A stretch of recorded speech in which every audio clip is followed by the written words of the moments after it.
Hello, ഇത് നമ്മൾ green peas കറി ഉണ്ടാക്കുവാണ്. ഗോതമ്പ് പുട്ടും ഗ്രീൻ പീസ് കറി നല്ല ഒന്നാമത്തെ കോമ്പിനേഷനാണ്.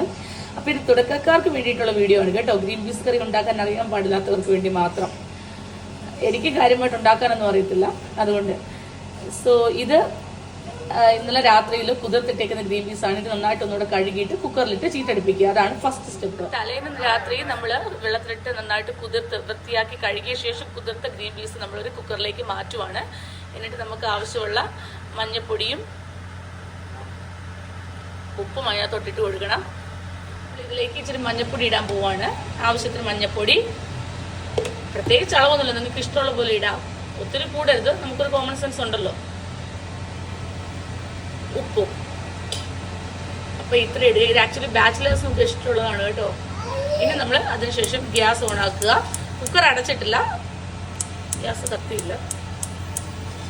ഓക്കെ, ഇനി അതിനുശേഷം കുക്കർ ഒരടപ്പ് കൊണ്ട് അടയ്ക്കുക. കഴുകി വൃത്തിയാക്കിയ അടുപ്പ്. പ്രത്യേകം ഓർക്കണം ബാച്ചിലേഴ്സ്, ഇതിൽ റബ്ബർ കാണണം, ഇല്ലെങ്കിൽ ഒരു കാരണവശാലും ചീറ്റടിക്കില്ല.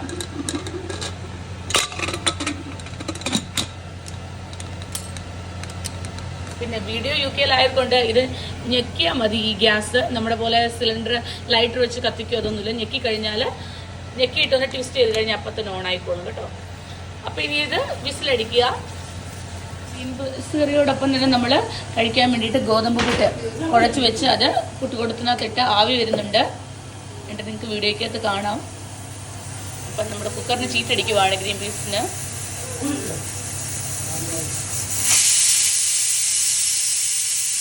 ഒരു ചീറ്റടിച്ചതിന് ശേഷം ഗ്യാസ് സ്ലോ ചെയ്ത് 10 മിനിറ്റ് ഒക്കെ വെക്കുക. അപ്പം നന്നായിട്ടത് മീഡിയം രീതിയിൽ കുഴഞ്ഞു കിട്ടും. അപ്പം നല്ല ടേസ്റ്റാണ്. അത്രയും വേണ്ട, കറക്റ്റ് ഇതുപോലെ നല്ല പക്ക ആ ബോൾ പോലെ തന്നെ ആവണമെന്നുണ്ടെങ്കിൽ അത്രയും മിനിറ്റ് വേണ്ടായിരിക്കും. ഒരു 6-7 മിനിറ്റ് വെക്കേണ്ട കാര്യമുള്ളൂ കേട്ടോ. നമുക്ക് ഈ സമയം കൊണ്ട് നമുക്ക് ഉള്ളി, ഇഞ്ചി, കറിവേപ്പില ഇതെല്ലാം നമുക്ക് പ്രിപ്പയർ ചെയ്ത് വെക്കാം വഴറ്റാൻ വേണ്ടിയിട്ട്. ചട്ടി വെച്ചു ഗ്രീൻ പീസ് കറി ഉണ്ടാക്കാൻ. തീ കത്തിക്കുക. തീ കത്തുന്നുണ്ട്.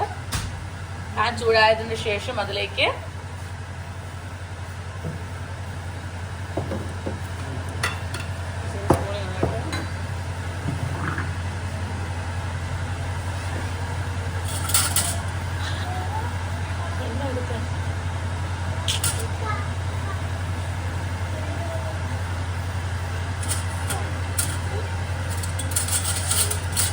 പാൻ നന്നായിട്ട് ചൂടായിട്ടുണ്ട്. അതിലേക്ക് നമ്മൾ എണ്ണ ഒഴിക്കുവാണ്. ആവശ്യത്തിന് എണ്ണ.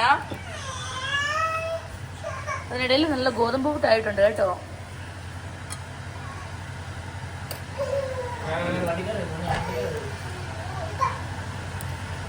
നന്നായിട്ട് എല്ലായിടത്തും ചുറ്റിച്ചു കൊടുക്കുക. അതിനുശേഷം അതിലേക്ക് കുറച്ച് കടുകിടുക. എണ്ണ നന്നായിട്ട് ചൂടായതിനു ശേഷം ഇടാവുള്ളൂ, ഇല്ലെങ്കിൽ പിന്നെ കടുക് പൊട്ടത്തില്ല. ഞാൻ വീണ്ടും പറയുകയാണ്, ഇത് ബേസിക് അറിയാത്തവർക്ക് വേണ്ടിയിട്ടുള്ളതാണ് കേട്ടോ.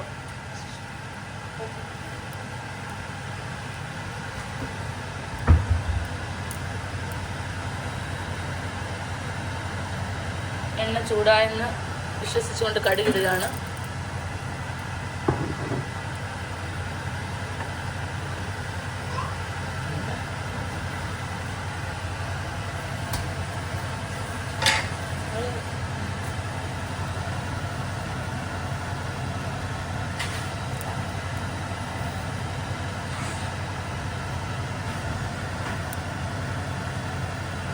കടുക് പൊട്ടുന്നുണ്ട്, നിങ്ങൾക്ക് ഇതിനകത്ത് കാണാം എണ്ണ തിളയ്ക്കുന്ന കടുക് പൊട്ടുന്നത്.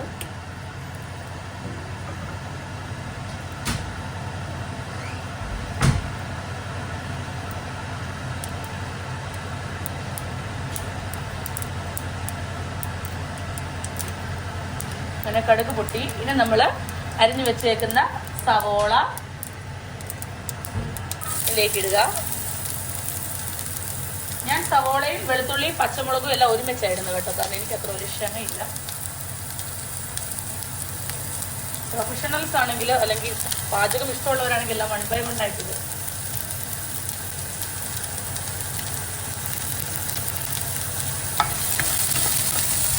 നന്നായിട്ട് ഇളക്കി കൊടുക്കുക. ഇതൊന്ന് മൂക്കുന്നവരെ ഇളക്കുക. തീ കുറച്ച് വെച്ചിട്ടാണ് ഞാൻ ഇളക്കുന്നത്. ഇതിനകത്ത്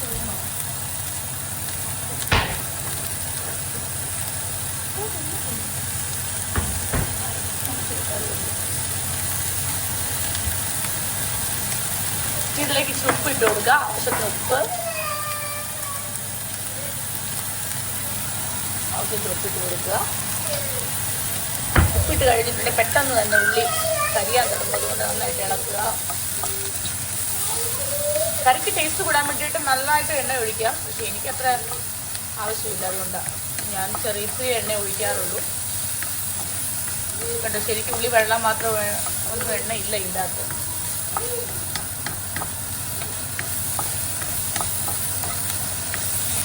അല്ലെങ്കിൽ നമുക്ക് ശരിക്കും ഒരു മുങ്ങിക്കിടക്കുന്ന പോലെ എണ്ണ ഒഴിച്ച് നന്നായിട്ട് അതിനകത്ത് വഴറ്റി എടുത്തു കഴിഞ്ഞാൽ കറി ഉണ്ടാക്കുവാണെങ്കിൽ ഒന്നുകൂടെ ഭയങ്കര ടേസ്റ്റാണ്, എല്ലാവർക്കും അറിയാവുന്ന പോലെ.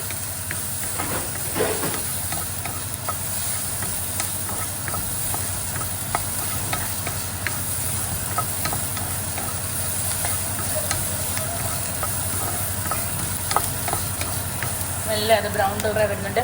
UK ഉള്ളി ഭയങ്കര പാടാണ്, ഭയങ്കര താമസമാണ് ഒന്നായി വരാൻ.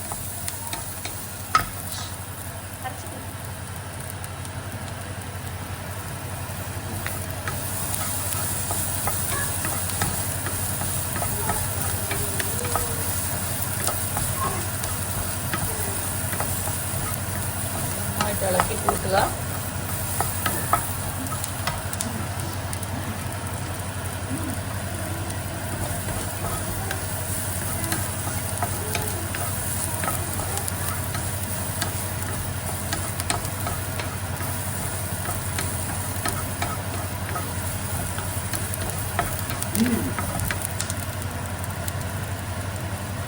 ശരിക്കും പറഞ്ഞാൽ നന്നായിട്ട് ഉള്ളിയൊക്കെ ഇടാൻ കേട്ടോ, ഞാനത് തട്ടിക്കൂട്ടായതുകൊണ്ട്.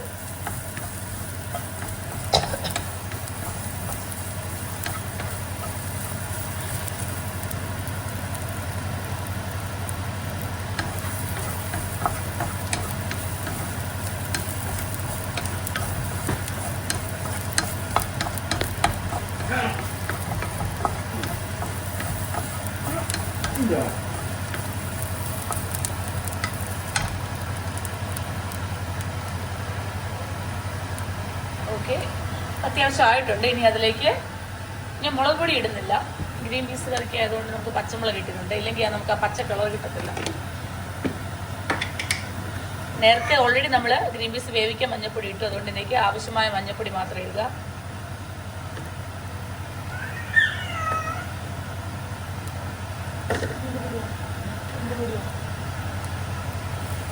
മഞ്ഞൾപ്പൊടി ഇട്ട് നന്നായിട്ട് വെക്കുക.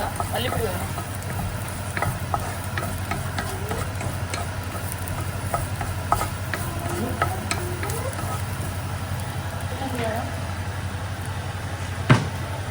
പിന്നെ ഇതുകൂടി വേണം.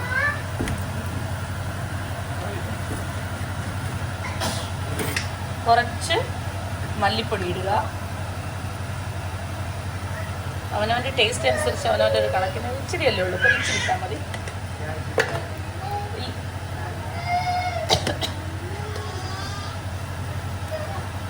അയ്യോ, ക്യാരറ്റ് ഇതിൻ്റെ കൂടെ നമുക്ക് ചീറ്റടിച്ച് വേവിക്കേണ്ടതായിരുന്നു, പക്ഷെ ഞാൻ മറന്നുപോയി.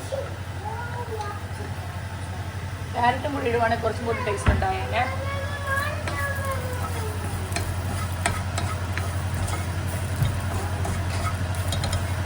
ക്യാരറ്റ് ഇട്ട് സ്റ്റൂ പോലെ ആക്കാൻ ഇഷ്ടമുള്ളവർക്ക് ഗ്രീൻ പീസിൻ്റെ ഒപ്പം തന്നെ ക്യാരറ്റ് ഇടാം. ഇപ്പം ഇതിൻ്റെ പച്ചമണം മാറുന്ന വരെ നന്നായിട്ട് ഇളക്കണം, അല്ലെങ്കിൽ അതിൻ്റെ ഒരു പച്ച ചുവ കിട്ടും.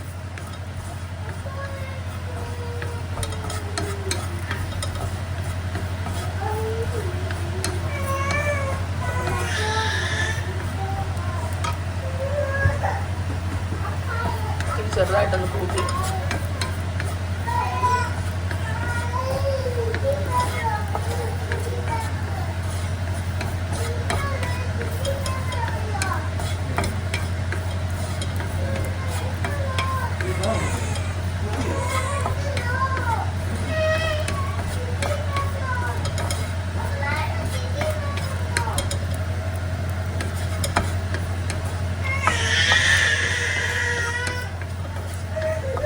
തയ്യാറാക്കിയ കൂട്ടിലേക്ക് നമ്മൾ തക്കാളിയും കൂടി ഇട്ട് കൊടുത്തു. ചെറിയൊരു മീഡിയം സ്ലൈസ് ആയിട്ട് കീറിയ തക്കാളി ഇതുപോലെ ഇടുക. ജസ്റ്റ് ഒന്ന് മൂടി വെച്ച് വേവിക്കുക. അപ്പം ആ തക്കാളി വെള്ളമൊക്കെ ഇറങ്ങും. അപ്പം ഇത് ഞാൻ നന്നായിട്ട് മൂടി വെച്ച് വേവിച്ചിട്ടുണ്ട്.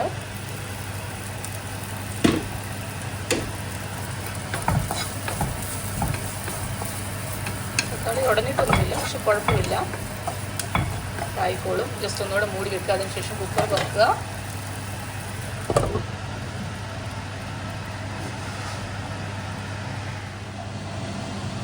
ഇനി നമ്മളിതിലേക്ക് ഗ്രീൻ പീസ് ആഡ് ചെയ്യുവാണ്.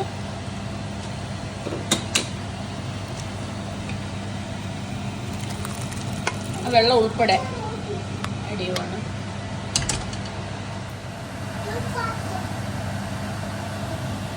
ഞാൻ അതിലേക്ക് കുറച്ചുകൂടി ചൂടുവെള്ളം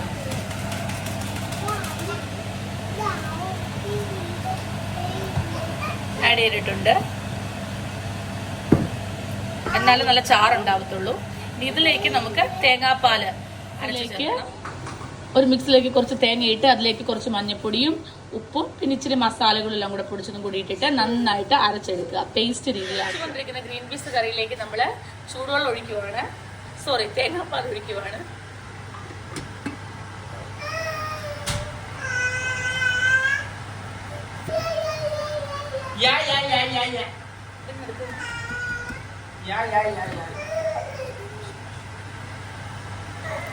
നല്ല പേസ്റ്റ് പോലെ അരിഞ്ഞ തേങ്ങാപ്പാല്.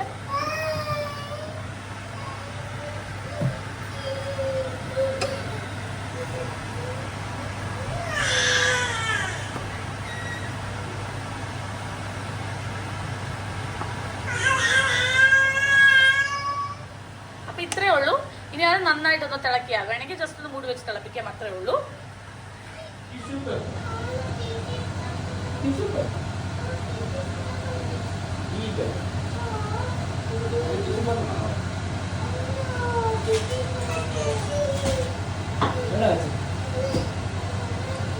ജസ്റ്റ് ഒന്ന് കുറുകിയ ശേഷം നമുക്ക് ഒരു പാത്രത്തിലേക്ക് സെർവിങ് ബോളിലേക്ക് മാറ്റാം. അപ്പം നമ്മളാണ്ട് നല്ല ഒരു കുറ്റി ഗോതമ്പ് പുട്ടുണ്ട്. അതിലേക്ക് നമ്മൾ ഈ ഗ്രീൻ പീസ് കറി ഒഴിക്കുവാണ്.